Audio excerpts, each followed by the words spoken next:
여러분과 인사 한번 나눌까요? 3일 동안 평안하게 잘 지내셨습니까? 평안하셨습니까? 다시 한번 이렇게 인사 나누겠습니다. 고생하셨습니다. 더우셔서 너무 고생하셨습니다. 제가 덥다고 항상 이렇게 말씀드릴 때마다 한 권사님이 저한테 말씀드리세요. 아이고 목사님 뭘 이걸 갖고 덥다 그러세요. 코에서 더운 짐이 팍팍 나야 이래야 진짜 더운 거죠. 실제로 좀 그런 것 같습니다. 지금 아직 뭐 30도가 넘긴 넘는데 여러분 7월 말 8월 초 8월 중순 넘어갈 때 그때 더위보다는 그래도 견딜만 하시죠? 아닌가요? 그래서 저는 아직까지는 견딜만 한 것 같아요. 진짜 더울 때는 어때요? 가만히 앉아만 있어도 땀이 줄줄 나잖아요. 예, 그렇습니다. 진짜 더운 날은 가만히 앉아만 있어도 땀이 줄줄 나고 막 그럴 텐데 아직 그렇게까지 본격적으로 많이 더울 때는 아닌 것 같습니다. 그래서 아직은 좀 괜찮다. 그럼 그때 되면 어떻게 하는가? 그때 막 땀이 앉아도 줄줄 나를 때 그때는 어떻게 돼요? 조금만 지나면 괜찮아진다. 이렇게 살면 되십니다. 지금은 아직 최고로 더울 때보단 덜 덥다. 최고로 더울 때는 어때요? 조금만 기다리면 금방 시원해진다. 여러분 그렇게 지내시면 됩니다. 예? 네, 그렇다고요. 네, 그렇습니다. 우리의 인생의 시간들은 그렇게 흘러가고 지나갑니다. 고통의 시간, 더운 시간, 괴로운 시간도 있지만 우리의 인생의 시간은 하나님께서 어떻게 해요? 봄이 오면 여름이 오고 여름이 온 다음에는 가을이 오게끔, 가을이 온 다음에는 겨울이 온다. 그리고 겨울은 어때요? 겨울로 끝나는 것이 아니라 겨울이 지나면 봄이 옵니다. 여러분 겨울에 보면 모든 것들이 다 여러분 뭐 얼고 죽고 아무것도 안 보인 것처럼 보이잖아요. 우리의 인생이 그렇잖아요. 우리의 인생이 처음 태어나면 어때요? 마치 봄의 향긋한 새싹처럼 아름다운 꽃처럼 우리 인생들이 그렇잖아요. 애기들 보면 얼마나 예뻐요, 그죠? 뭐 오늘은 대답을 아예 안 하시려고 뭐 다 마음을 먹으셨나 봐요. 애들 보면 여러분 참 예쁘잖아요. 어떻게 보면 싱그럽고 막 올라오는 새싹처럼 예쁜 꽃처럼 참 아이들이 예쁘잖아요. 그냥 웃기만 해도 예쁘고. 어제 뭐 이렇게 뭐 기사를 보다 보니까 좀 일찍 방학을 한 학교가 있었나 봐요. 뭐 학교 공사 때문에 벌써 초등학교인데 일찍 공사를 해가지고 방학식이다 하면서 애들을 방학식 하면서 뛰어나온 애들을 사진을 찍어놨어요. 애들이 방학하니까 얼마나 좋아요. 그렇죠? 얼마나 행복한 표정으로 얼마나 좋은 표정으로 딱 표정을 지으면서 달려나오는데 그 표정을 보는 제가 참 좋더라고요. 그게 아이들이잖아요. 그게 어찌 보면 봄이에요. 봄. 근데 봄이 지나면 어떻게 돼요? 싱거로운 봄이 지나가고 이제는 뭐 녹음이 짙어가고 점점점 푸르러가고 풍성한 그런 여름이 찾아오게 돼요. 그게 어떤 시간이 우리 인생으로 말하면 청년과 청춘의 시기, 젊음의 시기들이 이렇게 지나가게 되잖아요.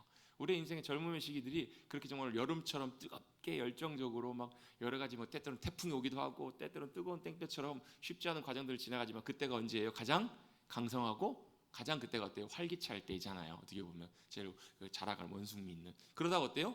조금 이제 젊음의 시간들이 지나가면 그 다음에 오는 게 뭐예요? 가을과 같이 이제는 우리의 인생이 서서히 어때요?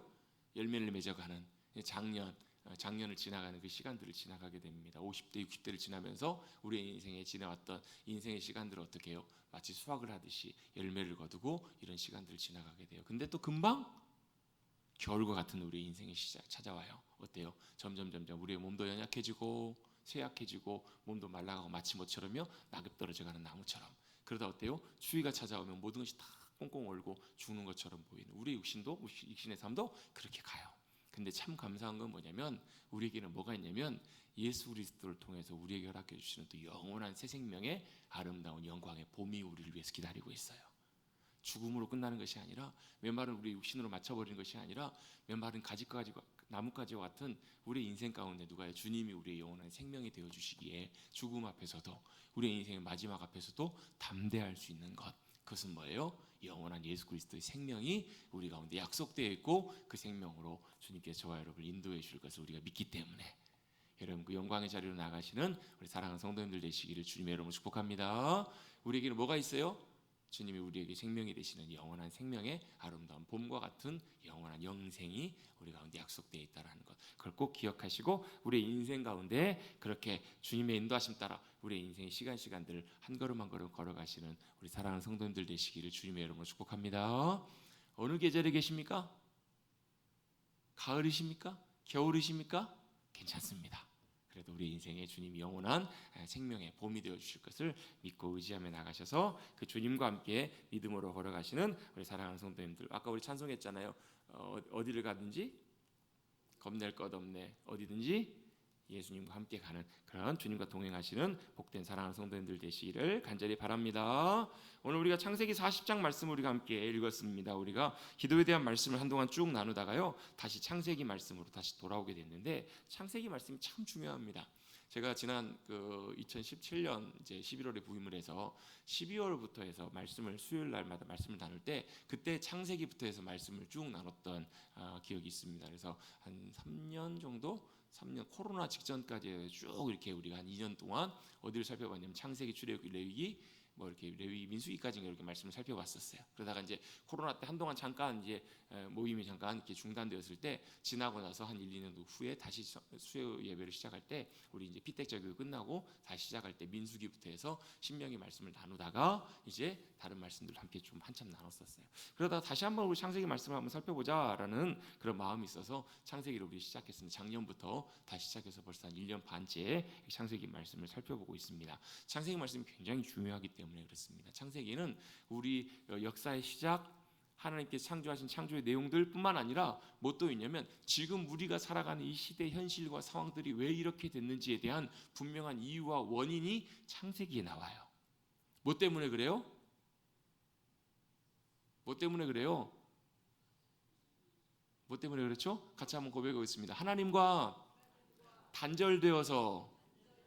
여러분 우리가 이 땅 이렇게 살아가는 이유는 이 현실이 있고 삶이 이런 것은 물론 여전히 좋은 게 있고 유익하고 깊은 것들도 있지만 여러분 우리 현실이 어때요? 나이 들수록 연세가 드실수록 어때요? 여기저기 아프고 여기저기 힘들고 또 때때로는 어때요? 부족한 것도 많고 그래서 어떻게 젊었을 때 치열하게 부족한 것들을 채우고 부족한 것들을 어때요? 행복으로 만족으로 채우기 위해서 많은 것들을 얻어가기 위해서 열심히 노력해요. 그래서 세상의 행복은 뭐예요? 많이 얻고 많이 누리고 내가 많이 갖고 있으면 그게 뭐예요? 세상에서 성공한 것이고 세상의 행복이라고 생각해요. 왜요? 돈이 왜 중요해요? 돈이 많으면 어때요? 하고 싶은 대로 다 할 수 있어요. 돈이 많으면 별로 불편한 게 없어요.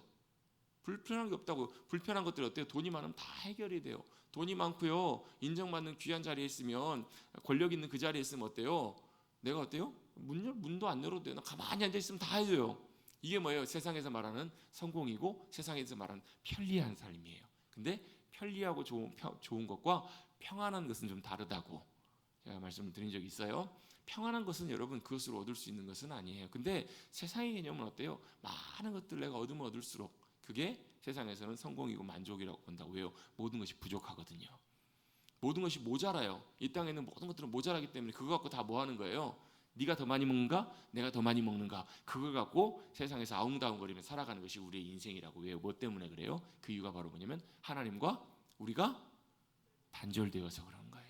하나님과 우리가 끊어지고 단절되는 그 순간에 뭐가요? 우리의 공급자가 되시고 우리의 모든 걸 책임지시고 부족한 것 없이 넉넉하게 다 책임져 주시는 하나님이 아담에게 뭐라고 말씀하세요? 에덴 동산을 들어가라고 주시면서 에덴 동산에 뭐가요? 모자란 것이 있어요? 없어요? 없어요. 모든 것들 다 주님이 충분하게 공급을 다 해주셨어요.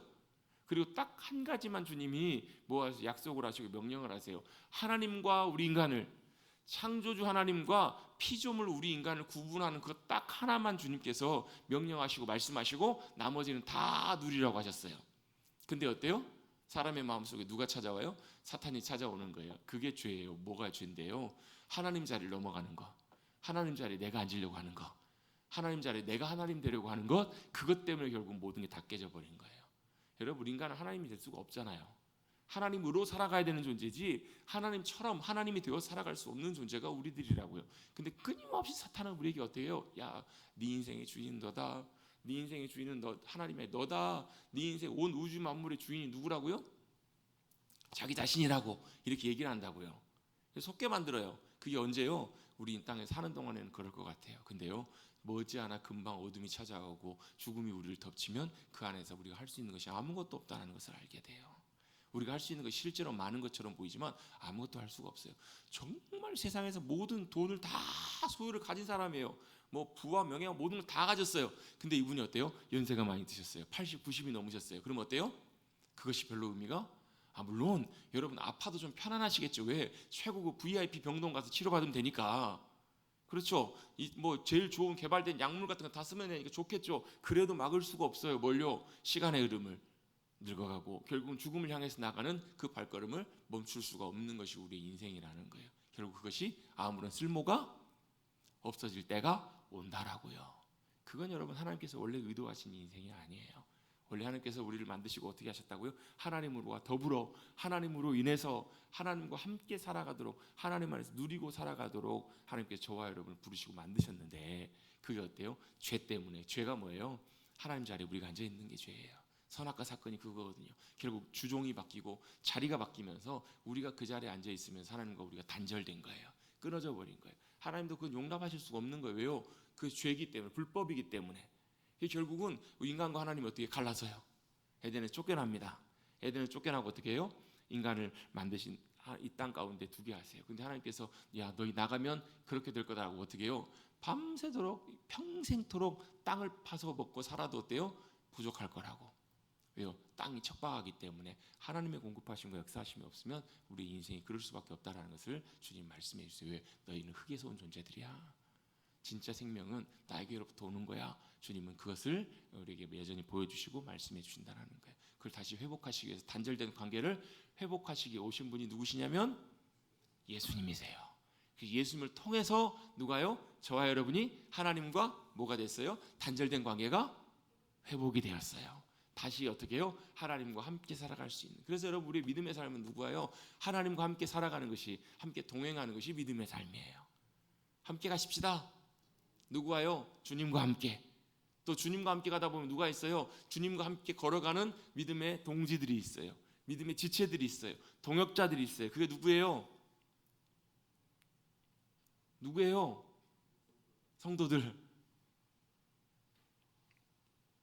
예수 그리스도 안에서 하나님과 회복된 우리의 사랑하는 형제 자매들, 이들이 다 누구라고? 함께 믿음으로 걸어가야 될 우리 믿음의 동역자들이라고요. 그래서 하나님께서 어떻게 하나님 사랑하라? 이웃을 사랑하라 말씀하신 이유가 이고, 이웃 안에는 뭐가 포함되어 있어요? 자기 자신도 포함되어 있고 가족도 포함되어 있고요. 우리 사랑하는 성도들도 포함되어 있어요. 또 이웃 안에 누구도 포함되어 있어요? 배기 싫은 왼수도 포함되어 있고 철천지 왼수도 포함되어 있고, 우리가 알지 못하지만 언젠가 만날지 모르는 이 땅에 있는 어떤 누군가와도 다 이웃의 범주 안에 다 포함이 되어 있는 거예요.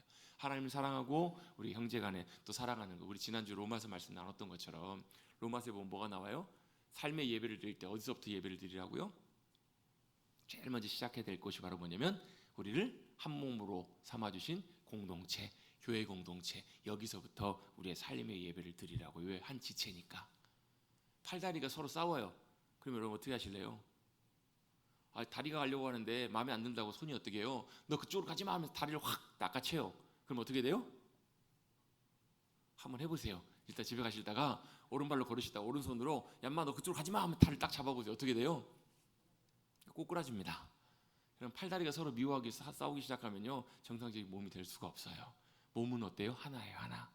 누가요? 그리스도께서 머리가 되시는 몸이 한 지체이고 한 몸임을. 그래서 어떻게 해요? 형제가 함께 연합하여 동거함이 어찌 그리 아름다운고. 주님께서 보실 때 기뻐하시는 그런 귀한 믿음의 공동체가 바로 우리 교회 공동체이고, 이 땅에 살아가는 우리 함께 걸어가는 귀한 믿음의 삶이고 공동체임을 여러분 꼭 기억하시고, 함께 주님과 함께 걸어가시고, 또 함께 우리 형제자매 함께 사랑 안에서 하나 되어서 믿음으로 걸어가실 수 있는 우리 사랑하는 성도님들 되시기를 간절히 주님의 이름으로 축복합니다. 이게 바로 창세기의 시작이에요. 창세기를 통해서 왜 우리가 이 땅에서 왜 이렇게 이런 일들이 생기는가, 이 원인과 이유가 무엇인가, 그럼 우리가 어떻게 해야 되는가, 어디로요? 다시 하나님의 약속 안으로, 다시금 하나님의 언약의 관계 안으로, 다시 하나님과 함께하는 그 관계 안으로 돌아가는 것, 그게 바로 믿음의 삶이에요. 그래서 누굴 부르세요? 아브라함을 부르세요. 아브라함을 부르시면서 야, 너 있는 곳에 살지 말고 내가 가라고 하는 곳에 가. 그곳이 왜 중요한 곳이에요? 하나님이 함께 거하실 곳, 주님이 그 땅 가운데서 함께 거하시기로 약속하신 곳, 그것을 주시기로 약속하신 그곳이기 때문에 그래요. 그곳이 어디예요? 가나안 땅이에요. 그곳이 뭐가 돼요? 이스라엘이 돼요. 이스라엘이 뭐예요? 하나님이 함께 하시는 민족, 하나님이 함께 하시는 나라가 되는 거예요. 지금도 보면 팔레스타인에 가면 이스라엘이 있어요. 그들도 혈통적으로는 하나님의 언약의 백성들이에요. 근데 우리는 뭐예요? 지금 대한민국에 살고 있어요. 조선 한반도에 살고 있어요. 근데 왜 우리는 이스라엘과 무슨 상관이에요? 우리는요, 믿음 안에서 하나님의 언약 가운데 거하고 있는 하나님의 뭐예요? 언약의 백성들, 자녀들인 거예요. 그래서 우리가 뭐가 돼요? 걸어다니는 주님의 함께 하시는 성전이 되고요. 우리가 뭐가 되냐면 거룩한 주님의 나라가 되는 거예요. 제사장 백성이 되는 거, 제사장 나라 거룩한 백성이 되는 거고요. 이게 시내 산에서 모세를 통해서 하나님께서 이스라엘 백성들과 언약을 맺으셨던 약속의 내용이고, 이게 어디 우리 로마서에도 지난주에도 나왔던 내용이죠. 우리가 뭐라고요? 로마서에 나왔던 내용이 아닌가요? 맞죠? 계시록에 나왔던 내용이구나. 계시록 1장에 우리가 뭐라고요? 거룩한 주님의 나라이고 주님의 제사장이라고, 제사장 나라라고. 그게 뭘 의미하는가? 하나님이 우리 가운데 함께 하시는 하나님의 나라, 하나님의 나라의 백성으로 저와 여러분을 불러주셔서 이 땅에서 그렇게 살고 있는 거라고요. 제가 지난번에 로마서 말씀 함께 나누면서 제가 그런 말씀을 드린 적이 있어요. 우리는 이 땅에 살아가고 있지만 우리는 이중국적자라고. 기억나시죠? 기억 안 나세요? 왜 이중국적자예요? 목사님 미국 국적 있으신가? 아니요. 우리는 어때? 대한민국 국적 플러스 또 뭐가 있어요? 육신으로는 대한민국 국적을 살아가고 있지만 또한 동시에 우리 어때요? 하늘의 시민권, 하나님 나라의 백성으로 살아가고 있는, 하나님 나라의 국적을 갖고 있는 하나님의 백성들이라고요. 그래서 우리는 이중국적자예요. 아직 우리의 육신의 몸은 어디 있어요? 이 땅에 있지만 우리의 본적은 어디라고요? 하나님 나라에. 제 신학교 다닐 때 한 교수님이 그러셨어요. 그분이 이제 원래 지역 출신이 있으신데 워낙 지역별로도 그게 워낙 강하잖아요. 뭐 지역별로 이렇게 차이가 있고 그러니까 교수님은 고향이 어디세요?라고 물으시면 뭐라고 하냐면, 저는 본적은 하나님 나라입니다. 하나님 나라 무슨 군 이렇게 불러서 대답을 하세요. 왜요? 뭐 어느 지역인이 말하면 교수님 어느 지역 분이시구나 이렇게 생각하니까 뭐라는 거예요? 나는 그것과 상관없습니다. 나는 그게 중요한 것이 아니라 내 본적은, 내 고향은, 내 원래 나라는 어디라고요? 하나님이 우리 아버지시는 하나님 나라 백성입니다 라고 이렇게 얘기를 하시는, 참 지혜롭고 현명한 대답이라고 생각을 해요. 우리의 정체성이 뭐냐는 거예요. 대한민국에서 이 시대에 이렇게 살아가고 있는 우리의 삶, 이것도 우리 육신의 삶으로서의 국적을 갖고 살아가는 것이지만 우린 또한 동시에 뭐예요? 주님이 부르셔서 이 땅에서 하나님 나라의 백성으로 살아가도록 불러주신 하나님 나라의 백성들이잖아요. 그럼 우리가 지금 이 땅 살아가는 삶은 무슨 삶이에요? 이 땅에 한 걸음 한 걸음 걸어가는 삶.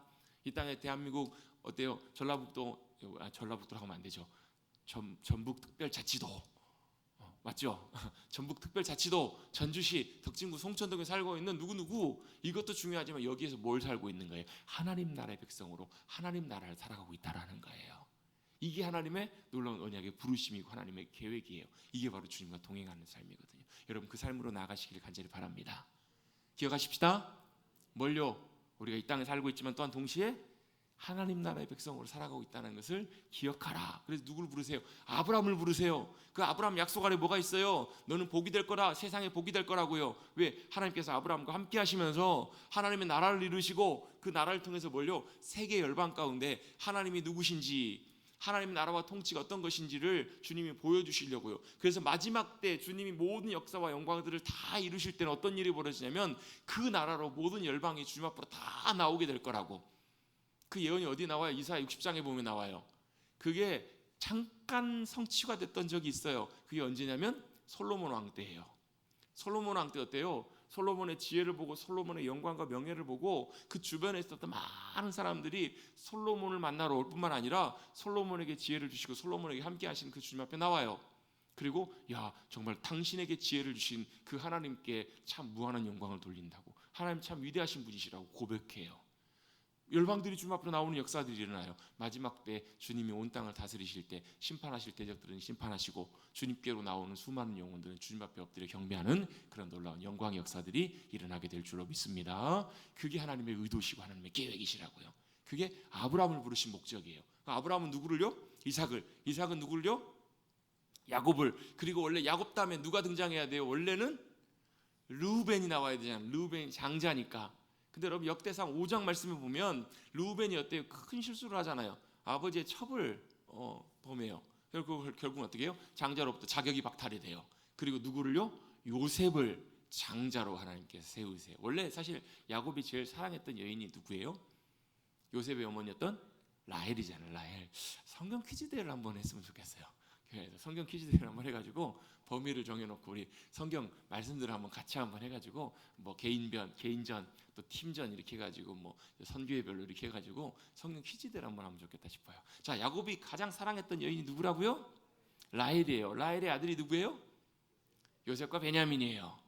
근데 뭐 그래서 그런지는 모르겠지만 하나님께서 누구를 장자로 선택하시냐면 사실은 요셉을 선택을 하세요. 그렇죠? 요셉을 선택을 하시는데 실질적으로 요셉 말고 더 중요한 아들이 있죠. 누구예요? 유다예요. 유다. 왜요? 유다를 통해서 메시아, 약속의 자녀, 여자의 후손이 예수님이 유다의 후손으로 오실 것이기 때문에 그걸 이제 역대상에서 5장에서 설명을 해주고 있어요. 장자는 루벤이지만 결국 하나님께서 루벤을 버리시고 요셉을 선택하셨다고. 왜? 요셉을 통해서 하나님의 놀라운 구원의 역사가 일어나요. 하나님께서 요셉을 사용하셔서 하나님이 이루시기를 원하시는 야곱 가문 이스라엘의 역사를 주관하시고 인도하시는데 쓰임 받았던 인물이 누구냐면 요셉이기 때문에 그래요. 요셉이 복의 통로가 돼요. 구원의 통로가 됩니다. 그래서 요셉을 통해서 흘러가지만 그 사이에 여러분 요셉의 이야기가 창세기 37장부터 나오잖아요. 37장과 39장 사이에 뭐가 있어요? 38장이 있어요. 37장과 39장 사이에는 뭐가 있냐면 38장이 있잖아요. 제가 이상한 얘기 한 거 아니죠? 37장과 38장 사이에는 39장 사이에는 38장이 있어요. 38장에 요셉의 이야기가 나오다가 중간에 잠깐 누구의 이야기가 나오냐면 유다의 이야기가 나와요. 왜 그럴까? 요셉을 통해서 하나님께서 놀라운 구원의 역사를 이뤄 가시지만 그럼에도 불구하고 하나님께서 누구를 통해서요? 유다를 통해서 하나님의 나라, 그 나라가 누구예요? 다윗의 후손으로 오실 예수 그리스도, 또 다윗의 후손으로 오실 메시아 예수 그리스도가 오실 것이라는 것을 그 사이에 집어넣어 주면서 상기를 시켜주는 거예요. 잊지 마. 그래도 요셉을 통해서 하나님께서 이 구원의 역사를 이루시지만 그래도 하나님은 유다를 통해서 그렇게 역사를 이어가시는 거 잘 기억해. 아마 그런 의도로 집어넣지 않았을까. 또 유다가 그 상황 속에서 어떤 일을 겪어요? 아버지가 아들 요셉을 잃었다는 소식 때문에 너무 슬퍼하는 모습을 보기 싫어가지고. 그렇잖아요 여러분. 슬퍼하는 모습 계속 보고 있으면 어떠세요? 좋으세요? 그게 아니잖아요 여러분. 이해는 하지만 슬퍼하는 모습을 계속 보고 있으면 마음이 참 본인도 좋지 않잖아요. 유다가 결국 어때? 집을 나가요. 집을 나가서 여러분 가나안 여인을 통해서 아내를 얻고 아들을 낳았는데 아들은 어때요? 아들이 범죄함으로 하나님께서 아들들을 죽여버리시는 거예요. 데려가 버리시는 거예요. 그제서야 누구를요? 아버지의 마음을 좀 이해를 하게 돼요. 그러면서 아버지, 형제들, 자녀들 이걸 이해하게 되고 보게 되는 그런 경험들이 그 과정 속에 있어요. 여러분 우리의 인생에도 보면요 아픔의 과정들이 있어요. 또 슬픔과 또 실패의 과정들이 있어요. 그것들을 안 했으면 좋겠지만 과정들이 없었으면 좋겠지만 실제로 그걸 통해서 하나님께서 우리에게 배우게 하시는 것들이 있다고요. 뭐가 있다고요? 배우게 하시고 깨닫게 하시는 것이 있어요. 잘 되면 좋겠지만 잘 되는 일들보다 오히려 어때요? 때때로는 실패하고 때때로는 아픔을 겪고 때때로는 참 큰 슬픔과 고통을 겪으면서 그걸 통해서 하나님께서 우리에게 배우게 하시고 깨닫게 하시는 것이 있어요. 그게 나를 변화시키는 경우가 많아요. 유다가 그렇게 그 과정들을 통해서 조금씩 변화됐던 것 같아요. 그게 언제 나오는가? 나중에 이제 몇 주 후에 보면 이제 요셉과 만나는 장면에서 변화된 유다의 모습, 그 장면들을 보게 돼요.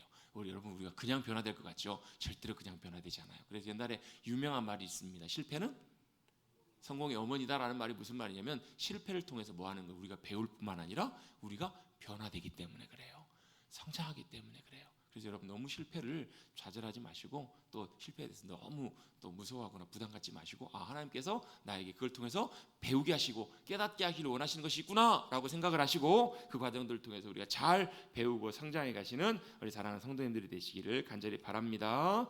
그래서 오늘 본문에 보면 무슨 얘기가 시작이 되는가? 우리 요셉의 이야기가 시작이 되어서 쭉 어떤 이야기까지 이어지게 돼요? 우리 지난 39장까지 이해해 보면 요셉이 억울하게 누명을 쓰고 감옥에 성범죄자로 감옥에 갇힌 그때까지 이야기 39장에 이렇게 이해가 이어지게 돼요. 여러분 야곱으로부터 이어지는 세대 이야기가 요셉으로 흘러갑니다. 유다 이야기가 잠깐 들어오지만 결국은 어때요? 하나님께서 요셉을 통해서 역사에 가시는 이야기가 나와요. 그래서 하나님께서 요셉을 어린 시절부터 하나님께서 뭐 하세요? 선택하시고 요셉에게 뭘 주세요? 하나님의 꿈을 꾸게 하세요. 이 꿈은 그냥 개꿈이 아니에요. 여러분 꿈에도 종류가 여러 가지가 있습니다. 그냥 꾸는 꿈이 있고요. 우리 무의식 중에서 막 우리 머릿속에 있는 것들 여러 가지로 잠잘 때마다 막 드러나고 나타나는 꿈들이 있어요. 그런 꿈들을 보면 막 이상하고 막 기괴한 꿈들도 많아요. 생각들이 정리되지 않고 제멋대로 우리 의식이 놓여진 상태이기 때문에 우리 무의식에서 막 다양하게 막 왔다 갔다 하는 꿈들이 있어요. 그런 꿈을 우리는 뭐라고 해요? 개꿈이라고 합니다. 그냥 떠오르는 꿈들이에요. 그냥 그런 꿈들은 그냥 꾸고 말면 돼요. 내가 요즘 이런 것 때문에 신경을 많이 쓰는구나. 그냥 넘어가시면 돼요. 근데 좀 특별한 의미에서 어떤 꿈들도 좀 있습니다. 제가 방금 말씀드렸던 것처럼 뭔가 집중하고 있을 때 그것이 우리의 꿈으로 나오는 경우도 있고요. 특별한 꿈이 있는데 그 꿈 중에 하나가 뭐냐면 하나님께서 우리에게 꿈으로 말씀하실 때도 있어요. 흔치는 않지만요. 꿈으로 말씀하시는 분도 계시고 꿈으로 말씀하실 때도 있어요. 중요한 건 뭐예요? 꿈보다 뭐가 중요하냐면 해석이 더 중요해요. 그 의미를 통해서 하나님께서 우리에게 뭘 말씀하신지를 성경과 하나님의 의도를 통해서 우리가 잘 분별하고 깨달을 필요가 있고요. 그 다음에 뭘 해야 되는가? 적용이 중요해요. 그럼 우리가 어떻게 해야 될 것인가? 여기까지가 나가는 것이 이제 꿈이에요. 자, 하나님께서 요셉에게 꿈을 꾸게 하셨어요. 그 꿈은 무슨 꿈이에요? 개꿈이에요? 아니라 하나님께서 요셉에게 주신 꿈이고 그 꿈은 뭐예요? 꿈이라고 표현됐지만 실제로는 하나님의 계획이에요. 하나님의 의도이시고 하나님의 행하실 일들, 하나님의 비전과 하나님의 의도와 뜻이 그 꿈 안에 담겨 있는 거예요. 그 누구의 꿈이라고 그래서 주님의 꿈이고 주님의 계획이라고요. 요셉이 그 꿈을 꾸었지만 하나님이 주신 꿈이에요. 자, 하나님이 주신 꿈이고 하나님의 계획이면 누가 이루세요? 하나님이 이루시잖아요. 아멘? 하나님이 이루신다고요. 아, 그럼 우리는 아무것도 할 게 없겠네. 하나님 하실 거니까. 자, 우리 손 놓읍시다. 그런데요, 여기서 또 한 가지 중요한 것이 있습니다. 하나님의 계획과 꿈은 하나님이 꾸게 하시고 하나님이 주시고 하나님이 이루세요. 근데 하나님은요, 이 과정 속에서 누구를 부르시냐면 이 과정 속에서 그 꿈과 하나님의 일들을 함께할 하나님의 사람들을 하나님께서 찾으시고 준비시키신다는 거예요. 이게 중요해요. 하나님의 계획과 꿈을 주세요. 근데 그 꿈이 그럼 자연스럽게 이루어지는가? 자연적으로 이루어지는가? 어때요? 그게 누가 필요하다고요? 하나님의 사람들이 필요하다고요. 왜? 하나님의 꿈을 어떻게 해요? 믿음으로 품고 받아들이고 용납하고 주님께서 그 꿈을 이뤄가시도록 내 삶을 드리며 나아가는 뭐가 필요한 거예요? 하나님의 도구들, 하나님의 통로들, 하나님의 쓰임받을 하나님의 믿음의 사람들이 필요하다고요. 여러분, 그걸 우리가 제일 대표적으로 잘 아는 구절 중에 하나가 에스더 말씀이잖아요. 모르드게가 뭐라고 얘기를 해요? 네가 만약에 지금 왕 앞에 나가지 않는다면 하나님은 어떻게 하신다고요? 다른 일을 통해서, 다른 걸 통해서라도 하나님은 어떻게 하실 거라고요? 우리 민족을 구원하실 거라고 모르드게는 그렇게 믿어요. 그런데 그때 뭐예요? 네가 만약 순종하지 않으면 하나님께서는 너를 사용하지 않으실 거라고, 너의 가정을 통해서 하나님께서 역사하지 않으실 거라고. 그게 하나님의 일하시는 방법이에요. 하나님은 하나님의 일들을 이루시지만 누구를 찾으신다고요? 모세를 찾으세요. 다윗을 찾으세요. 바울을 찾으신다고요. 요셉을 찾으신다고요. 그들을 어떻게 해요? 그냥 사용하시는 것이 아니라 준비시키시는 거예요. 그래서 반드시 하나님의 사람들에게는, 제가 몇 주 전에 한번 소개한 적이 있는데요, 빌 클린턴이라는 귀한, 빌 클린턴 맞죠? 죄송해요, 이름이 똑같을 거예요. 교수님이 계세요. 그분이 조사를 했어요. 리더십에 대해서 쭉 조사를 하면서 성경에 나와 있는 하나님의 사람들 한 150명인가 이 믿음의 사람들 쫙 사례들을 뽑아보고요, 또 사람들 다 설문을 했어요. 믿음의 귀한 훌륭한 리더들을 4,500명인가를 다 해봤더니 공통적으로 몇 가지 특징이 나오는데, 그 중에 제일 중요한 것 중에 하나가 바로 뭐냐면, 하나님은 하나님의 사람들을 반드시 연단하시고 훈련하신 다음에 사용하시더라는 거예요. 하나님께서 역사하신 사람들은요, 반드시 이 연단의 과정들, 다루심의 과정들이 없이는 한 사람도 사용하신 사람들이 없다라는 그런 결론을 내리게 되신 거예요. 그 말은 무슨 얘기인가? 저와 여러분도 하나님께서 요셉처럼 또 하나님의 사람들처럼 저와 여러분을 통해서 믿음의 역사를 나타내기를 원하시고 사용하기를 원하신다면 반드시 어때요? 훈련과 연단과 다루심의 과정들이 있어요, 없어요? 있다고요. 그래서 낙심하지 마시라는 거예요. 그래서 여러분, 하나님은 나를 미워하시나 보다 그렇게 생각하지 마시라는 거예요. 하나님은 사랑하시기 때문에 오히려 더 어떻게 하신다고요? 더 아끼시고 다루시고 귀하게 여기시고 빚어가신다고요. 히브리서 12장에 보면 뭐라고 말씀 나와요? 하나님은 사랑하시지 않는 자는 어떻게 방치해버리신다고요? 사생자처럼 내버려 두신다고요. 하나님 진짜 사랑하신 사람은 어떻게 하신다고요? 부르시고 빚으시고 사용하세요. 깎으시고. 그래서 어때요? 깎으실 때마다 어때요? 아야야야 그러신다고요. 우리 인생이 어때요? 아파요. 때때로는 쉽지가 않아요. 때때로는 어렵지만 하나님께서 그렇게 빚어가시는 거예요. 누구도요? 요셉도 그렇게 빚어가셨다는 거예요. 몇 년을요? 10수년을 그렇게 빚어가세요.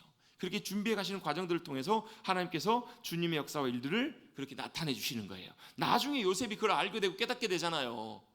형들이 자기를 죽이려고 하고 구덩이에 던져지고 요셉이 애굽에 팔려가고 거기서도 억울하게 누명 쓰고 감옥까지 가게 되고 거기서 여러 가지 많은 낙심과 그런 고통의 순간들을 지나게 됐던 이유가 뭐 때문에요? 하나님께서 나를 그렇게 준비시키셔서 하나님의 놀라운 구원의 역사를 이루시려고 그렇게 하셨구나라는 것을 나중에 요셉이 알게 되고 깨닫게 되잖아요. 그가 깨닫게 되고 알게 된 다음에 어때요? 아, 이게 하나님의 섭리이고 인도하심이고 나를 빚어가시는 훈련과 다루심의 과정이었구나. 그걸 깨닫게 되자 과거에 자기 자신을 그렇게 아프게 했던, 힘들게 했던 과거의 상처와 아픔들과 그런 어때요? 큰 고통의 순간들이 어떻게 다 지나가 버리는 거예요. 없어져 버리는 거예요. 치유가 돼요. 그게 주님의 역사하심의 일하심이에요. 여러분, 우리에게도 보면 다 상처들이 다 있어요. 여러 가지 아픔들이 있어요. 그거 어떻게 해요? 아, 주님이 그곳에서도 함께하고 계셨고 그걸 통해서 주님께서 이런 일들을 이루기를 원하셨구나. 그것들을 우리가 깨닫게 되고 보게 되고 알게 되면 과거의 많은 그런 것들이 어떻게 돼요? 치유가 되고 해결이 되고 회복이 돼요. 형들에 대해서 원망하는 마음들이 사라져요. 형들은 여전히 걱정해요. 요셉이 자기에게 했던 해코지 때문에 우리를 보복하지 않을까? 오히려 형들이 더 무서워해요. 근데 요셉은 어때요? 이미 다 해결됐다고. 이미 다 마음의 원망의 마음들이 사라져버리고 억울하던 것들이 다 풀어. 여러분, 성경에 보면 요셉이 얼마나 억울해요. 내 일이 아니니까 전혀 억울하게 안 느껴지시지만 여러분, 요셉의 상황에 우리가 똑같이 처했다고 생각해 보시면 얼마나 억울하고 답답할 일이냐고요. 그렇죠? 근데 요셉은 전혀 그렇게 생각하지 않아요. 왜요? 하나님께서 역사하시고 일하시는 그 놀라운 역사하심들을 보았기 때문에 그래요. 자, 우리 지난 39장에서 요셉이 어때요? 억울하게 감옥에 갇혀요.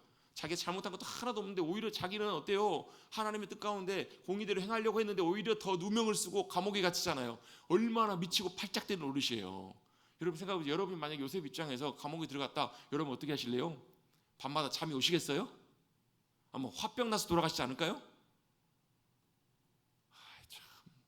여러분, 성경 말씀을 좀 자기 좀 동기와 좀 우리가 좀 그 말씀에 우리가 같이 들어가 보는 게 필요해요. 그래야 말씀이 좀 더 잘 보여요, 여러분. 우리 같이 그 자리에 들어가 보는 거예요. 요셉의 입장이 돼보는 거예요. 내가 요셉이 돼보고 나와 똑같은 그런 상황 속에 대입을 해보는 거예요. 묵상하실 때 해보면 어떻겠어요? 얼마나 억울하고 답답했겠냐고요. 그렇죠? 여러분, 제일 힘든 것 중에 하나가 억울한 거예요. 미치고 팔짝 뜁니다. 요셉이 얼마나 그랬겠냐고요. 근데 성경은 뭐라고 말씀하고 있냐면 요셉이 옥에 갇혔지만 하나님이 여호와 하나님께서 요셉과 그곳에서도 함께 하셨다는 거예요. 그리고 은혜를 더하여 주시고 그에게 어때 인자를 더하셔서 은혜를 받게 하시고 거기서도 어떻게 해요? 하나님의 함께 하심과 요셉을 통해서 역사하신 것들을 그 주변에 있는 사람들이 다 보게 하신 거예요. 여러분, 정말 놀랍잖아요. 여러분, 억울하게 감옥에 갇혀 있는데 그곳에서도 그런 역사를 경험하게 하신다고. 이게 뭐예요? 이게 여러분, 저와 여러분이 살아가야 될 믿음의 삶이에요. 어디를 가든지 주님이 나와 함께 하시고 내가 무슨 일을 하든지 주님이 나와 함께 하심으로 세상이 뭘 보는 거예요? 나와 함께 하신 하나님을 보는 것. 그게 여러분 복의 통로로서의 삶이고 믿음의 삶인 줄로 믿습니다. 여러분, 그런 삶을 살아가시기를 주님의 이름으로 축복합니다. 어떻게 믿음의 삶이 바로 그런 삶이라는 거예요. 실제로 하나님께서는 그래서 어떻게 요셉과 함께 하시면서 놀라운 일들을 이루세요. 오늘 본문에도 보면 하나님께서 누구와 요셉과 함께 하시면서 그에게 필요한 것들을 다 채우시고 요셉의 감옥에 있었음에도 불구하고 하나님께서는 상상할 수 없는 놀라운 방법으로 누구의 계획을, 하나님의 꿈과 계획을 여전히 실행해 가시고 역사해 가시는 하나님을 우리가 볼 수 있죠. 성경을 통해서. 있어요, 없어요? 볼 수 있다고요. 이 스토리들을 보면. 그렇잖아요, 여러분. 형들이 죽이려고 할 때 뭐라고 해요? 꿈꾸는 자가 오는도다. 저 꿈이 어떻게 되는지 보자. 근데 그 꿈이 누구의 꿈이라고? 요셉의 꿈이 아니라고요. 자기의 꿈이라면 없어져 버릴 수도 있지만 하나님이 주신 꿈과 계획이에요. 하나님의 의도세요. 누가 이루세요? 하나님이 이루세요. 어떤 방법으로든지 간에, 어떻게 역사하든지 간에 결국은 우여곡절 끝에 종으로 팔려가는 그 순간에도, 감옥에 가 있는 그 순간에도 어떻게 해요? 하나님의 놀라운 방법으로 여전히 하나님의 계획들이 뭐 하고 있는 거예요? 진행되어 가고 있는 거예요. 역사해 가고 있는 거예요. 저를 따르면 같이 한번 고백해 보시겠습니다. 하나님은 여전히 주님의 손으로 역사하십니다. 아멘. 누구의 삶이에요? 요셉의 삶에. 또 누구의 삶이에요? 저와 여러분의 삶에 여전히 역사하고 계세요. 눈에 어떨 때는 안 보일 때가 많아요. 오히려 어때요? 눈에 보이는 것들은 더 절망적이에요. 상황이 더 나빠져요. 상황이 더 안 좋아진다고요. 요셉의 삶이 그렇잖아요, 여러분. 우리야 여러분 결론을 다 보고 알고 하는 거니까 긴장 하나도 안 하고 보시죠. 여러분, 만약 우리의 이야기가 창세기 39장, 40장까지만 안다고 생각해 보세요.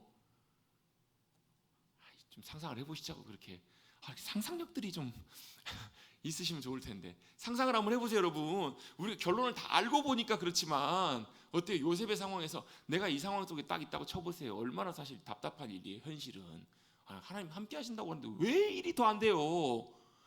왜 일이 더 꼬여요?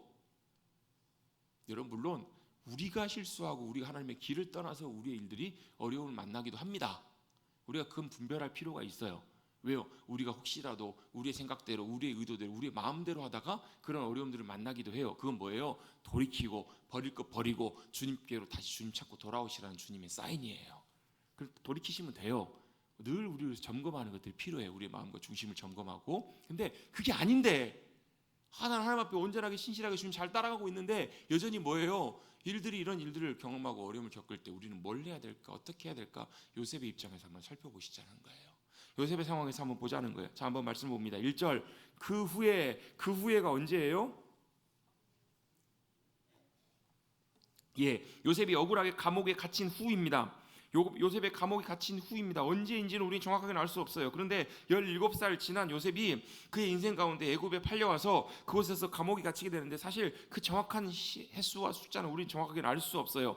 그 후에 이런 일들이 일어났다. 성경 원문에 보면 그렇게 표현되어 있는데요. 그 후에 이런 일들이 일어났는데 그 후가 감옥에 갇혀 있을 때예요. 17살의 형들에게 팔렸어요. 바로 앞에 설 때가 몇 살이에요? 그래서 성경 퀴즈를 해봐야 돼요. 자, 바로 앞에 설 때가 몇 살이냐면 30살 때예요. 왜요? 30살에 애굽의 총리가 되잖아요. 그리고 30살 때부터 몇 년 동안요? 7년 동안 풍년이 있어요. 그리고 흉년이 7년 동안인데 흉년의 몇 해예요? 두 번째 형들을 만나요.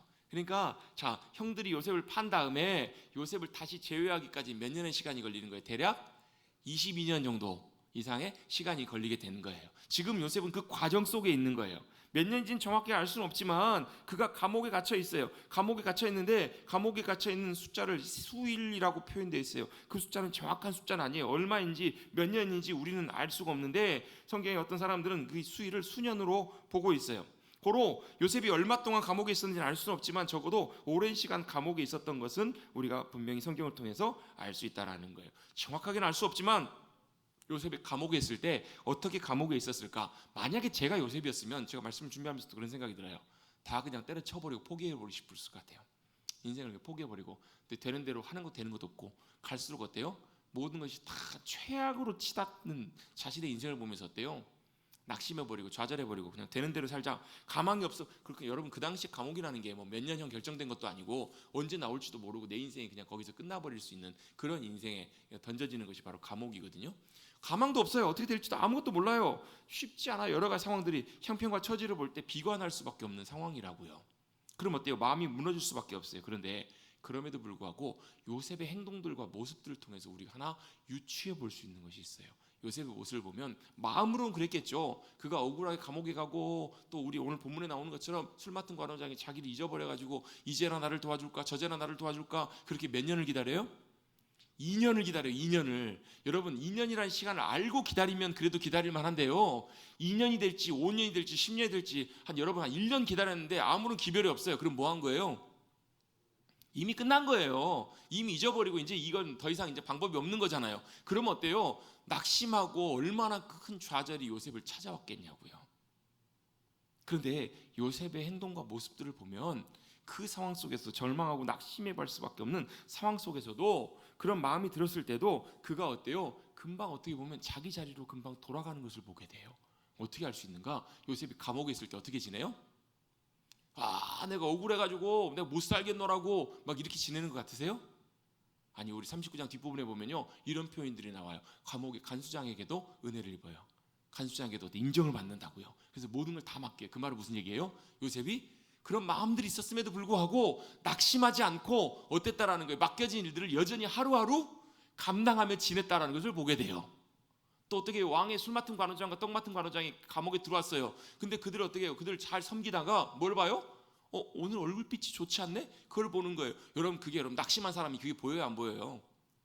여러분 억울해가지고 팔짝팔짝 뛰는 사람이 여러분 그런 것들이 눈에 들어올까 안 들어올까요? 들어올 리가 없죠. 근데 요셉은 그걸 보고 있다는 얘기는 무슨 얘기냐면 요셉이 지금 뭐 하고 있다라는 거예요. 낙심과 절망이 있었지만 거기에 무너지고 거기에 함몰되어 있지 않다라는 거예요. 왜 그랬을까요? 그와 함께 하신 하나님 그분을 여전히 요셉은 신뢰하는 그 믿음을 놓지 않고 있었다는 거예요. 여전히 주님을 신뢰하고 여전히 주님의 믿음으로 확신 가운데 붙들고 있었기 때문에 그는 여전히 모든 것들이 아무것도 보이지 않는 막막한 상황 속에서도 뭘 하고 있는 거예요? 하나님이 여전히 신실하게 인도하시고 역사하실 것을 요셉은 신뢰하고 그 믿음의 끈을 놓지 않고 있었기 때문에 이런 행동들이 나왔다라는 거예요. 여러분, 이건 생각보다 쉽진 않아요. 그럼에도 불구하고 요셉은 그것들을 놓지 않고 하나님을 신뢰하며 믿음으로 나아가요. 우리 14절 말씀 15절 한번 14절 15절 먼저 한번 보십시다. 잠깐 돌아가세요. 당신이 잘 되시거든 나를 생각하고 내게 은혜를 베풀어서 내 사정을 바로에게 아내여서 이 집에서 나를 건져주소서. 15절에 보시면 나는 히브리 땅에서 끌려온 자요 여기서도 옥에 갇힐 일을 행하지 아니하였다라고 자기를 어필하는 걸 보게 돼요. 여기서 옥이라는 말은 감옥이지만 집으로도 불리고 있는데요. 이건 뭐라는 거냐면 지하 감옥인데 히브리어로는 보르라는 단어가 있어요. 이건 구덩이라는 말과 같은 단어예요. 요셉이 어디에 던져져요? 처음에 구덩이에 던져지잖아요. 이 보르와 이거 같은 단어라는 거예요. 보르, 이것들이 영어로 뭐 던전이라고 하나요? 지하 감옥, 깊은 지하 구덩이, 이걸 같은 의미로 사용이 돼요. 자기가 지금 인생이 어떻다라는 거예요? 구덩이에 던져진 인생이라는 거예요. 형들에게도 구덩이에 던져졌고 애굽의 구덩이에 던져졌고 또 어디예요? 보디발의 집에서 잘 나가다가 또 어디예요? 감옥이라는 구덩이에 던져진 인생이라는 거예요. 여러분, 그런 인생이 여러분 행복할 수가 없겠죠. 그런 인생이 여러분 앞이 보이겠냐고요. 자신은 구덩이에 던져진 인생, 더 깊은 구덩이에 던져진 인생이지만 나는 그런 잘못을 한 사람이 아니기 때문에 뭐 해달라는 거예요? 나를 기억해 주시고 잊지 말고 내게 은혜를 베풀어 달라고, 나를 생각해 달라고. 이 생각이란 말이 자카르라는 말인데 원래는 기억하다는 말이에요. 나를 잊지 말아주세요. 또 내게 은혜를 베풀어 주세요라고 요셉이 이렇게 간곡하게 술 맡은 관원장에게 부탁하고 있어요. 이게 어떻게 보면 요셉의 지금 현실과 마음을 그대로 보여주는 내용들이에요. 그러면서 어때요? 나를 어떻게 이 집에서 건져 올려달라고, 내 머리를 들어달라는 표현이에요. 내 머리를 든다는 말은 뭐예요? 하나님께서 우리를 건져 올려주시는. 그 시편 3편 3절에도 보면 주님은 나의 방패십니다, 나의 영광이시요 나의 머리를 드시는 자이십니다 라고 표현하고 있어요. 지금 누구에게요? 술 맡은 관원장을 도와주고 나서 술 맡은 관원장이 자신을 좀 도와줘서 머리를 들어달라고 이렇게 지금 부탁을 하고 있는 거예요. 그런데 여러분 어때요? 실제로 하나님께서는 그 사람의 부탁을 어떻게 하시죠? 잊어버리게 하시는 거예요. 왜요? 왜 그랬을까요? 하나님께서는 요셉을 사람의 손을 통해서 머리를 들게 하시는 것이 아니라 하나님께서 그의 머리를 들게 하시려고 하시는 거예요. 그게 하나님의 의도이고 하나님의 계획이셨어요. 여전히 그는 구덩이에 던져져 있는 것처럼 보이지만 누굴요? 하나님께서는 결국 그를 사용하시고 역사하시는 놀라운 은혜의 손길로 붙들어 주시는 것을 보게 됩니다. 그래서 이 사이에 있었던 이야기들이 어떤 이야기들인가? 어때요? 그 후에 애굽에서 감옥에 들어간 그 후에 그 감옥에 누가 들어온다고요? 술 맡은 관원장과 떡 맡은 관원장. 이 사람들은 굉장히 왕 주변에서 중요한 역할을 해요. 옛날에도 그렇잖아요. 먹는 것, 마시는 것, 이거 여러분 아무에게나 맡길 수가 없잖아요. 독살의 위험이 있고 막 그러니까 옛날에 우리나라 역사에도 보면 어때요? 막 뭐 기미상궁들도 있었고 그랬잖아요. 왜? 독 있었으면 먹고 왕이 먹으면 안 되니까.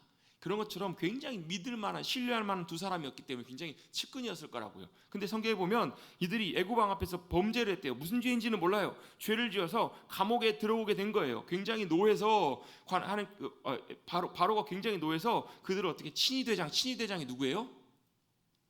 애굽의 친위대장 보디발 집안에 있는 집안 감옥에 그 관원장들을 둘을 가두어 버리게 한 거예요. 그런데 거기에 마침 또 누가 있어요? 3절에 보시면 요셉이 거기 갇혀 있네요. 야, 이야기들이 어때요? 하나님의 스토리대로 이렇게 하나씩 맞아 떨어져 가는 것 같지 않으세요? 거기 갔는데 마침 거기에 누가 있는가? 요셉이 있어요. 요셉이. 그리고 요셉이 그곳에서 그들을 수종들게 해가지고 그들을 섬기고 있네요. 4절에 보시면 그들이 갇힌 지 며칠이에요? 여러 날이라. 근데 히브리어 원어에 보면 야밈이란 단어인데 이 단어가 여러 날이면 며칠이에요? 한 며칠이나 될까요? 여러 날 3일? 7일? 한 달? 뭐 며칠일 수도 있는데요. 이 여러 날 안에는 굉장히 의미가 다양해요. 몇 년도 포함돼요. 몇 년이 있었다라고 해석을 해도 무방합니다. 굉장히 아무튼 오랜 시간 그들이 갇혀 있을 때 마침 그날 어떤 일이 벌어지는가? 5절입니다. 5절에 보시면 하룻밤에 꿈을 꿔요. 근데 똑같은 꿈을 꾸는데 각기 내용만 달라요. 자, 같은 날 비슷한 꿈을 꿨네요. 이 꿈은 무슨 꿈이에요? 개 꿈은 아닌 것 같아요. 특별한 의미가 있는 꿈일 확률이 굉장히 높아요. 근데 그 꿈의 내용들이 어떤 내용들인가? 그들이 꿈의 내용을 몰랐기 때문에 그들의 얼굴빛이 좋지 않은 거예요. 근데 그 얼굴빛을 누가 봐요? 요셉이 봅니다. 6절입니다. 아침에 요셉이 들어가 보니 그들에게 뭐가 있어요? 근심빛이 있는 걸 봐요. 여러분, 요셉 입장에서 보면 굳이 그 관원장들의 얼굴빛까지 살펴보면서 컨디션까지 살필 필요가 있었을까요? 없었을까요? 없었죠. 그냥 필요한 것들만 공급하면 되죠. 근데 어때요? 요셉은 누가요? 하나님이 함께 하셨어요. 아마 어쩌보면 요셉은 그 절망적인 상황 속에서도 어쩌면 하루하루를 주님의 은혜 가운데 감사함으로 시작했다고 봐도 그건 제 너무 오버한 건가요? 그랬을지도 모르겠어요. 왜요? 이는 지금 분명한 것 하나는요, 요셉이 지금 굉장히 민감한 상태예요. 이런 것들 하나를 잘 살펴보는 상황 속에 있었다고요. 그들 얼굴들 살펴봐요. 얼굴들 살펴봤더니 뭔가 좋지 않은 근심빛이 있는 걸 보게 돼요. 그리고 말을 꺼냅니다. 8절입니다. 근심빛이 있습니까? 라고 물었을 때 그들이 요셉에게 이렇게 얘기합니다. 우리가 꿈을 꾸었으나 이를 해석할 자가 없도다. 그랬더니 요셉이 뭐라고 대답해요? 그들에게 이르되 해석은 하나님께 있지 아니하니까 청하건대 내게 이르소서라고 이렇게 얘기를 한다는 거예요. 자, 요셉은 지금 이 순간 속에서도 뭘 고백하고 뭘 인정하고 있는가? 뭘 고백하고 있어요? 꿈을 해석하시는 분이 하나님이시라고. 그 말은 무슨 얘기예요? 우리의 인생도 주관하실 수 있는 분도 하나님이시라고요. 내가 지금 비록 감옥에 있지만 그럼에도 불구하고 내 삶을 주장하시고 붙드시는 분이 누구시라고요? 하나님이심을 믿음으로 고백하고 있는 거예요. 어찌 보면 이 성경을 기록한 모세가 이 부분을 염두에 두고 이렇게 썼을지도 몰라요. 요셉이 지금 비록 억울하게 감옥에 갇혀 있지만 이 모든 상황을 주관하시고 다스리시고 통제하시는 분이 누구시라고요? 하나님이시라는 것을 독자들이 기억하라고. 여러분, 감옥에 가실 일은 없겠지만, 없으셔야 되겠지만, 여러분, 우리가 똑같은 이런 상황 속에 놓여 있을 때도 여러분 요셉처럼 이 모든 상황을 주관하시고 역사하시는 분이 누구시라고요? 누구시라고요? 누구시라고요? 하나님이시라고. 여러분, 믿음으로 고백하실 수 있게 되기를 간절히 바랍니다. 예?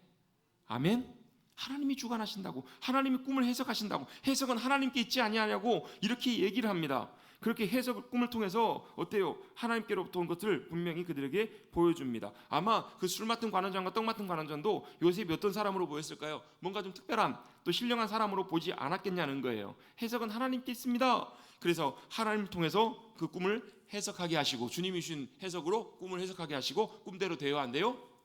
그대로 됩니다. 술 맡은 관원장은 나중에 복직이 되게 되고, 그 다음에 떡 맡은 관원장은 아마 이렇게 목에 달리게 돼요. 아마도 뭐 반역죄 이런 것도 있었겠죠. 근데 그게 이 범죄가 이제 드러나게 되면서 떡 맡은 관원장의 범죄가 드러나서 아마 목에 달리지 않았을까라고 이렇게 추측을 해볼 수가 있어요. 이때 술 맡은 관원장에게 아까 읽었던 요셉이 부탁하는 것이 있습니다. 당신이 나가거든, 잘 되거든, 잘 되시거든, 나를 생각해 달라고.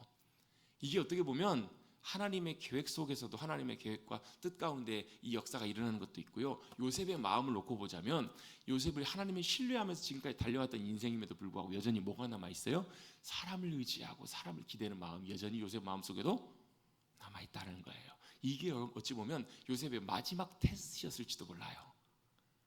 야, 내가 내 인생 책임지고 내가 내 머리를 들게 할 터인데 요셉은 지금 뭐하고 있어요? 술 맡은 관원장이 인간적인 청탁을 하고 있는 거잖아요. 여러분, 물론 인간적인 부탁이 사람에게 부탁하는 게 다 나쁜 것은 아니에요. 근데 뭐예요? 우리가 하나님을 의지하는 것보다 사람을 의지하는 것을 주님이 기뻐하실까요? 안 기뻐하실까요? 안 기뻐하신다라는 거예요. 요셉의 마음도 인간의 마음이기 때문에 그런 마음이 있을 수 있었겠죠. 부탁을 하는 거예요. 당연히 그렇잖아요. 억울하게 갇혀있는데 얼마나 억울하겠냐고요. 나가시거든 나를 잊지 마시고 기억해 주시고 내게 은혜를 베푸셔서 나를 좀 이곳에서 꺼내주십시오. 꺼내주시는 분이 누구셔야 돼요? 여호와 하나님이셔야 되지만 요셉은 지금 인간적인 부탁을 하고 있는 거예요. 근데 나가자마자 어떻게 돼요? 홀라당 다 잊어버려요. 여러분, 술 맡은 관원장이 이걸 잊어버릴 수 있을까요, 없을까요? 여러분, 건망증 환자가 아닌 이상 절대로 잊어버릴 수 없을 거예요. 생명의 은인이잖아요. 극적으로 살아나게 됐던 극적인 이 사건을 술 맡은 관원장이 잊어버릴 수 있을까? 잊어버릴 수 없을 거예요. 아마 이거 두 가지를 추측해 볼 수 있어요. 한 가지는 어쩌면 요셉을 언급하지 않았을지 몰라요. 왜? 지금 자기 처지도 이제 막 겨우 복직했는데 이 상황에서 요셉을 막 들먹이면서 이렇게 청탁한다는 것 자체가 자기 상황 속에서는 지금 현실적으로 맞지 않았기 때문에 처음에는 미뤘을지도 모르겠어요. 그러다가 이제 나중에 시간이 지났으니까 잊혀졌을 수도 모르겠고요. 근데 저는 그래요. 아마 이 상황에서 하나님께서 술 맡은 관원장에게 요셉의 기억을 싹 지워버리신 게 아닌가, 기억하시지 못하게 하신 것이 아닌가. 왜요? 하나님이 그 일을 하셔야 돼요. 만약에 요셉이 술 맡은 관원장의 부탁을 통해서 나오게 됐으면 어때요? 그가 바로왕 앞에 다시 설 수 있을 보장이 없어요. 이 모든 계획과 시나리오는 누구 계획대로요? 하나님의 계획대로 진행되어야 되기 때문에 어때요? 하나님께서는 술 맡은 관원장을 싹 잊어버리게 하세요. 언제까지요? 바로가 꿈을 꿀 때까지. 그때가 언제예요? 2년이에요. 요셉은 어떻게 해요? 그 2년 동안 어찌 보면 감옥에서 엄청난 큰 좌절과 절망 속에 있었을지도 몰라요. 왜요? 그 이전에는 그래도 어때요? 그냥 감옥에 있으면서 절망하고 있었겠지만 이제는 어때요? 자기를 도와주기로 부탁. 저 사람이라면 분명히 있지 않을 텐데, 저 사람이라면 도저히 있지 않을 텐데 나를 도와주기로 한 사람이 어제나 오늘이나 내일이나 이제나 저제나 와요 안 와요? 안 온다고요. 그게 몇 년이요? 2년이에요. 2년. 죄송합니다. 조금 자꾸 2년이라고 하니까 이상하게 들리는데 그 2년이 아니고, 여러분 한 달, 일주일만 지나도 어때요? 오매불망 얼마나 요셉이 기다렸겠냐고요. 그때 하나님께서는 요셉을 다루시는 거예요. 뭐라고요? 야, 때와 시기는 나에게 달려 있는 거다. 네가 기다린다고 되는 것이 아니라 그때는 누가요? 하나님이 주관하시는 거라는 것을 요셉에게 가르쳐 주시는 거예요. 여러분, 우리가 믿음으로 주님 따라갈 때 사실 제일 쉽지 않는 것이 바로 무엇인가? 믿음으로 주님의 행하심을 기다리고 있는 거예요. 얼마나 나가고 싶었겠어요? 얼마나 답답하고 그랬겠냐고요. 초절하게 기다렸겠냐고요. 근데 기다려야만 했어요. 몇 년을요? 2년을요. 여러분, 요셉의 삶은 어때요? 형들에게도 거절받고요, 버림받고요, 주인에게부터 모함받고요, 이제는 술 맡은 관원장에게조차도 잊혀지는 인생이에요. 얼마나 인생을 놓고 보면, 세상적으로 보면 쓰라린 배신의 인생이에요. 그렇지 않냐고요. 근데 여러분, 인간적으로는 자기에게 배신으로 쓰라린 세상의 마스로처럼 보일지 모르지만 중요한 건 뭐예요? 하나님께서 지금 요셉을 훈련시키시고 준비시키고 계시는 거예요. 뭐 하도록요? 때와 시기도 누구에게 달려있다고요? 주님께 달려있다고요. 하나님께 달려있다고. 그것을 배우고 훈련하는 그 시간까지 하나님께서는 요셉을 다루고 계셨던 거예요. 여러분, 성경에서 시간이란 개념은 굉장히 중요한 개념이에요. 시간은 무슨 시간이요? 우리의 인생에 지나가는 시간이 있어요. 2025년 7월 2일 쭉 지나간 시간이 있어요. 근데 이 시간보다 더 중요한 시간이 우리에게 있어요. 무슨 시간이에요? 하나님의 시간이 있어요. 그걸 뭐라고 하냐면 카이로스라고 해요. 카이로스. 하나님의 때가 있다고요. 하나님의 때와 시간이 있어요. 그 하나님의 타이밍, 그때가 임할 때까지 우리는 뭐하고 있는 거예요? 기다리고 있는 거예요. 그때가 임할 때까지 뭘로요? 믿음으로 기다리고 있는 거예요. 믿음이라는 건 뭐예요? 주님이 주님의 때에 주님의 역사를 이루실 것을 내가 믿기 때문에 뭐 하는 거예요? 기다릴 수 있는 거예요. 그게 인내예요. 인내. 그래서 믿음에는요, 기다림, 인내가 반드시 필요합니다. 때때로는 낙담하고 답답하고 걱정이 될 때도 많아요. 거의 대부분의 경우가 거의 그래요. 믿음의 삶이. 언제까지입니까 하나님? 언제 하실래요? 근데 그때 뭐 해야 되는 거예요? 믿음으로 주님의 때를 기다리는 삶. 그 기다림을 배우고 훈련하는 삶이 바로 인내의 삶이고 믿음의 삶이라는 거예요. 여러분, 주님의 때 궁금하시죠? 주님의 때는 주님만 하십니다. 주님이 역사하시고 행하실 때까지 우리는 믿음으로 주님을 신뢰하며 나아가실 수 있는 우리 사랑하는 성도님들 되시기를 주님의 이름으로 축복합니다. 여러분, 우리도 똑같이 요셉의 같은 상황들을 닥칠 때가 있어요. 우리가 만약 요셉의 상황에서 어떻게 해야 될까? 더 절망스러워가고 더 쉽지 않은 상황으로 갈 때에도 불구하고 여러분, 하나님의 선하심과 신실하심을 신뢰하십시다. 아멘? 안 믿으시려나 봐요. 같이 저를 따라 고백하겠습니다. 하나님, 선하심을 신뢰합니다. 하나님이 선하시다는 것은 결국 그럼에도 불구하고 신실하시게 선하게 인도해 주실 하나님이 나의 하나님이심을 믿고 고백하는 거예요. 그리고 또 뭘 고백하는 거예요? 때와 시기는 누구에게 있다고요? 하나님께 있다고요. 하나님, 내 인생의 모든 시간은 주님께 있습니다 라고 이렇게 믿음으로 주님을 신뢰하며 고백하시며 나가실 수 있는 사랑하는 성도님들 우리 모두가 되시기를 다시 한번 주님의 이름으로 축원합니다. 오늘 제목만 말씀 한번 읽어보고 우리 찬송하고 기도하겠습니다. 주보의 제목 한번 읽어볼까요? 시작. 내 시간은 주님 손에 있습니다. 내 인생의 시간과 시대도 주님 손에 있음을 믿음으로 고백하시고 나가시는 사랑하는 성도님들 되시기를 간절히